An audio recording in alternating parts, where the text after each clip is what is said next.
Hello and welcome to Jedi Jingle Maker. In this video we're going to look at my Ibanez, which is a semi-hollow body guitar, which I picked up for about $350 new. You know they're on sale for a lot less if you buy one used. And let you know my experience. I am committed to this guitar. I actually love it. But I had to do many modifications to get to the point where I love it. All right, let's talk all about this. This is my impressions of this guitar post mods. Stay tuned to the end of the video where you will hear a song that I've written completely with this guitar, emphasizing its semi-hollow bodiness. First of all, I love the finish on this matte finish and the darker stain. It's a beautiful guitar, and it's also a lightweight guitar. You can see it's not that thick.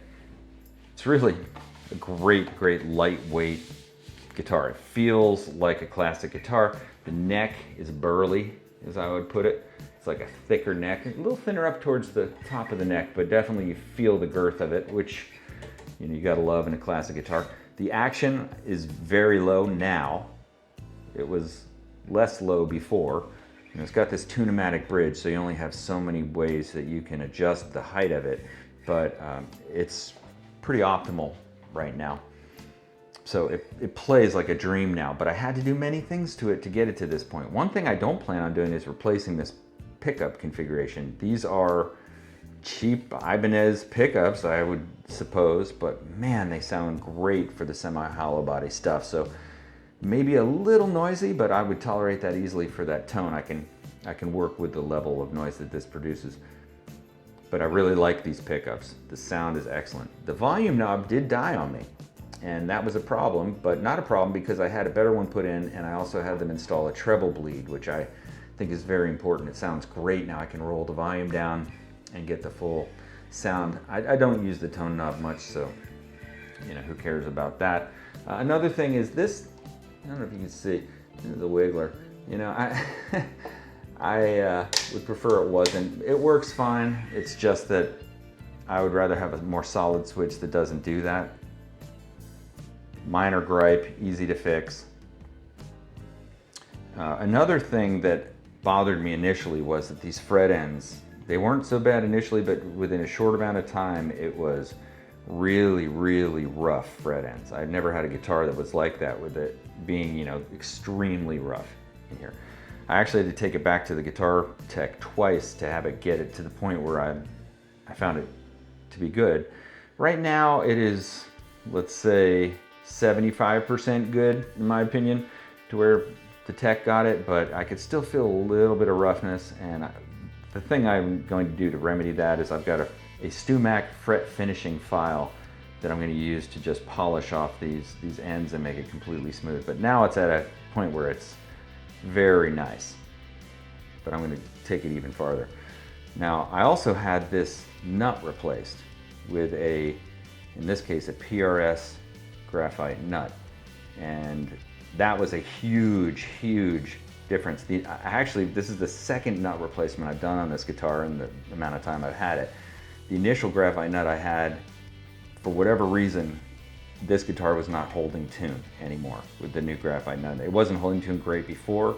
With the plastic nut, it actually pinged. If you know, when you have a nut and you're tuning and it goes ping, like that kind of, yeah, it was doing that. It was that bad. Then I had a second Graphite Nut put in, and it still wouldn't hold tune. It was inconsistent. I was like, what the heck? I took it back and had them replace it with another type of Graphite Nut, which is this PRS one. And whatever they did to this one, now it holds tune beautifully.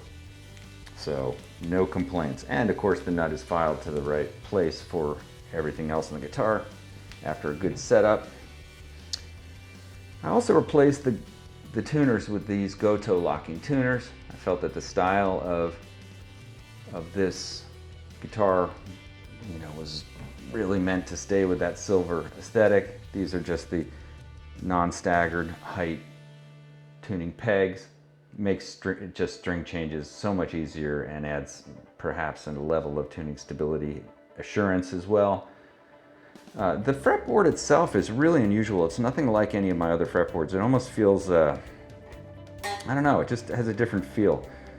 Not as shiny smooth. I don't think that's a problem at all. I think it actually lends to the sound of the guitar in some weird way. I really like it, but it's unusual. It's different than most of my other fretboards. It's not actually very porous, even though you see that there's that grain in it. It's not very porous. So to me, aesthetically pleasing, but also adds to the, I think it adds to the tone of the guitar, honestly. But I just like the way it looks as well. It's unusual. This is a fun guitar to play. And one of the things that I found, which I didn't expect, was that when I put gain on these pickups, the tone of this semi-hollow body with distortion, with overdriven guitar signals, I love the way it sounds. And it makes me want to get a second semi-hollow body. Now, how much is this guitar in terms of what I put into it so far? You know, the $350 that I spent on it to start, and then probably another $300 since. So $650 guitar. Now I have the guitar I really want. You know, I think it's still was a great deal. For me to be able to get something I like this much now, that it holds tune and plays great, and has all the features of ease on it, including the tone adjustment of the treble bleed. Yeah, now it's just a beautiful instrument I can use and would be happy to play live with and feel very confident playing live with. So yeah, I'd recommend it.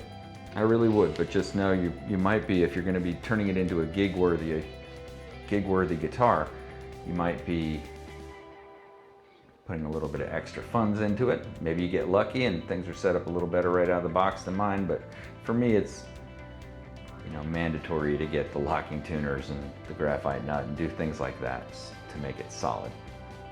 So hey, check out this song that I recorded completely with this guitar next, and I hope you will subscribe, like, and comment on Jedi Jingle Maker videos. Thanks for watching.